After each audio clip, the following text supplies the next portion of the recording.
Hello, today I'm looking at Majjhima Nikaya number 48, which is the Kasambiya Sutta, and that's translated as the Kasambians, and it covers off the 6 principles of cordiality and the 7 factors of knowledge.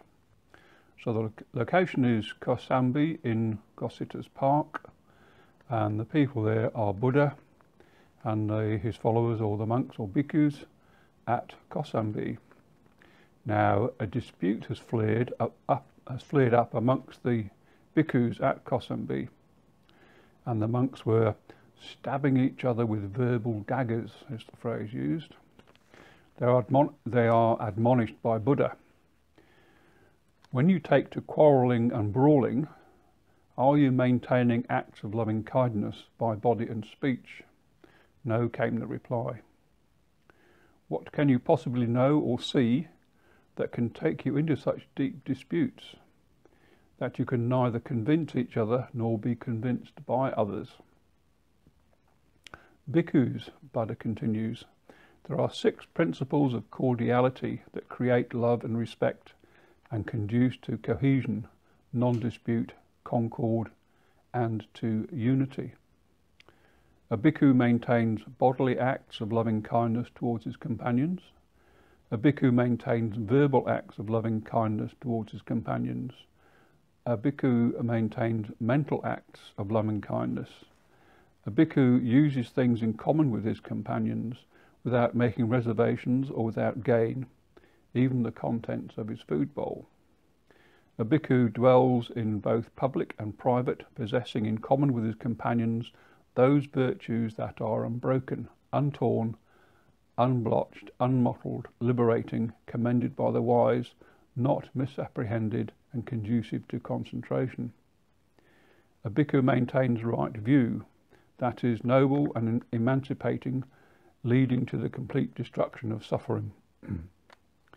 These are the 6 principles of cordiality, and the most important is right view, which leads to the complete destruction of suffering.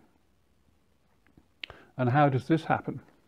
If a bhikkhu who has gone into solitude considers thus: is there any obsession unabandoned in myself, such that I cannot know or see things as they actually are? The mind may be obsessed by sensual lust, ill will, sloth and torpor, or drowsiness, restlessness and remorse, or doubt. So that's the 5 hindrances. His mind might also be obsessed about speculation in this world, about speculation in the other world.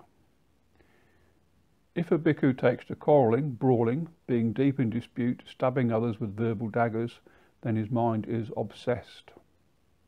So he understands thus: there is no obsession unabandoned in myself that might so obsess my mind that I cannot know and see things as they actually are.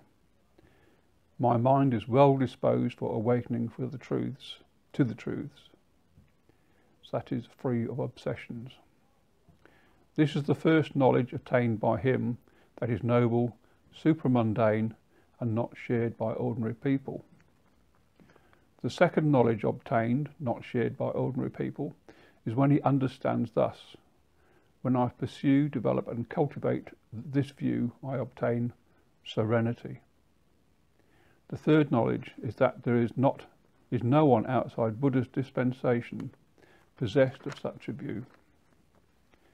The fourth knowledge is to understand that I possess the character of a person who possesses right view. And what is the character of a person who possesses right view? It is of a person who sometimes may commit an offence for which a means of rehabilitation has been laid down. He at once confesses, reveals, and discusses it with his teacher and fellow companions in the holy life. And having done that, he enters upon restraint for the future. Similarly, although he may be active in various matters for his companions in the holy life, he still has a keen regard for training in the higher virtue, training in the higher mind, and training in the higher wisdom. This is the fifth knowledge attained by him that is noble, supramundane, and not shared by ordinary people. And the sixth knowledge attained is having the knowledge he has the strength of a person who possesses right view.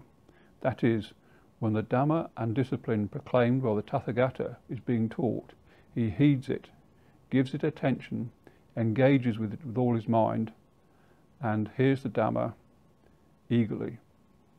And lastly, the seventh knowledge is the person who has the knowledge of a person who possesses right view, gaining inspiration in the meaning of the Dhamma and discipline, and gained gladness connected with the Dhamma. When a noble disciple is possessed of these seven factors, he has well sought the character for realization of the fruit of stream entry. And so ends Majjhima Nikaya number 48. Thanks for watching.